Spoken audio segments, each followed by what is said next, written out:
I kept this secret for more than 25 years, not because I wanted to protect someone, but because for most of my life I didn't even know the truth myself. My name is Daniel Markovich. I am 42 years old. I have a family, a home, and a life that from the outside looks completely normal.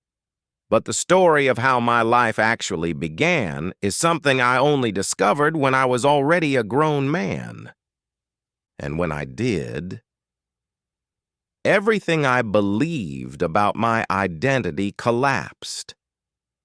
I grew up in a quiet house on the outskirts of Chicago. My adoptive parents were simple people. My father worked long shifts. My mother kept the house running with quiet discipline. There was always food on the table, always rules, always the same rhythm to our days. From the outside, we looked like any other family. But even as a child, I sensed something that I couldn't explain. I didn't look like them. Not a little different. Completely different. Different eyes, different facial structure, different hair, different everything. Children notice these things faster than adults think. At school, some kids used to joke. "Are you sure those are your real parents?" I would laugh along with them, pretending it didn't matter. But something inside me was already beginning to question everything. The first time I asked my adoptive mother directly, I was about 9 years old. I remember the kitchen light above the table and the smell of soup cooking on the stove. "Mom, was I adopted?" She froze for just a second. Then she smiled and said softly, "Yes, but that only means we chose you." At the time, that answer satisfied me. I believed her. And in many ways, she was telling the truth. But it wasn't the whole truth. Years passed. I became a teenager, then an adult. I left home, built a career, tried to live a normal life. But there was always a strange feeling inside me, like a missing chapter in a book. Something about my origins never made sense. My birth certificate looked unusual. It had been issued months after the supposed date of my birth. There were no hospital photos, no stories about the day I was born.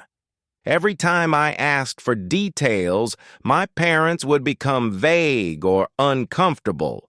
At some point, I stopped asking, until the year I turned 39. That was the year curiosity became something stronger than fear. I began searching public records, old archives, hospital documents, anything that could explain where I came from. What I found changed everything. The first document that caught my attention was a death record. A woman had died in a Chicago maternity ward the same night I was born.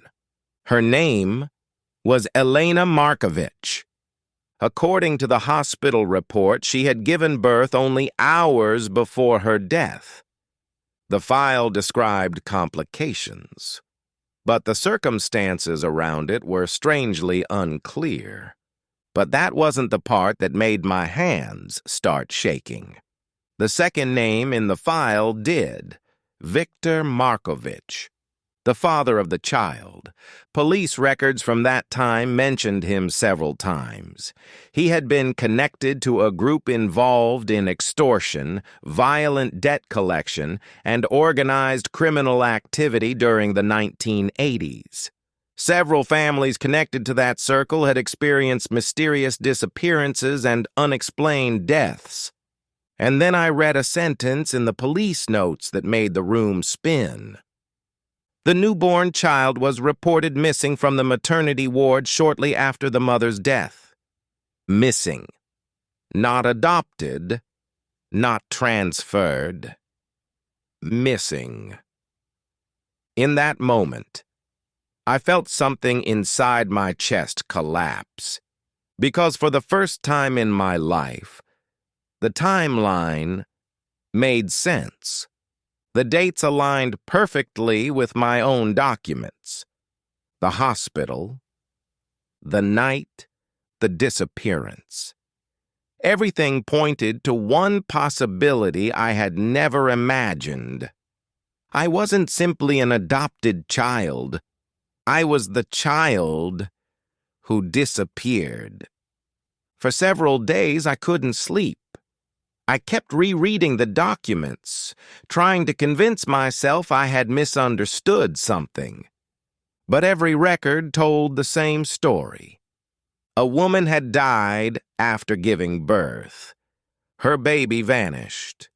And within months, another infant appeared in the system with incomplete documentation. Me. It took nearly 2 years of investigation, DNA tests, and legal paperwork before the truth finally became undeniable. Elena Markovich was my biological mother. Victor Markovich was my biological father, and according to the fragments of evidence investigators uncovered, the night I was born may have been far more dangerous than anyone realized. People connected to Victor had enemies, violent ones. If someone had wanted revenge, the easiest target would have been his family. That meant something else became terrifyingly possible. The baby might not have been taken randomly. The baby might have been removed to survive. Even today, no one knows exactly who carried me out of that hospital. No one knows whether it was a kidnapping or an act of protection. All I know is this. A woman died the night I was born. A child disappeared. And decades later, that child grew up believing he was someone else.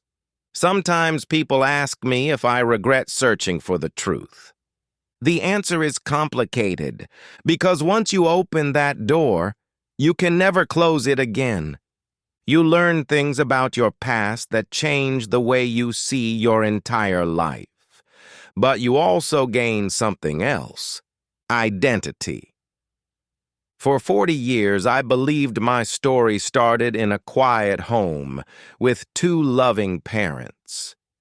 Now I know my story began in a hospital room filled with fear, secrets, and unanswered questions. And somewhere between those 2 worlds, I survived. Whether that survival was an accident or a miracle is something I may never truly understand.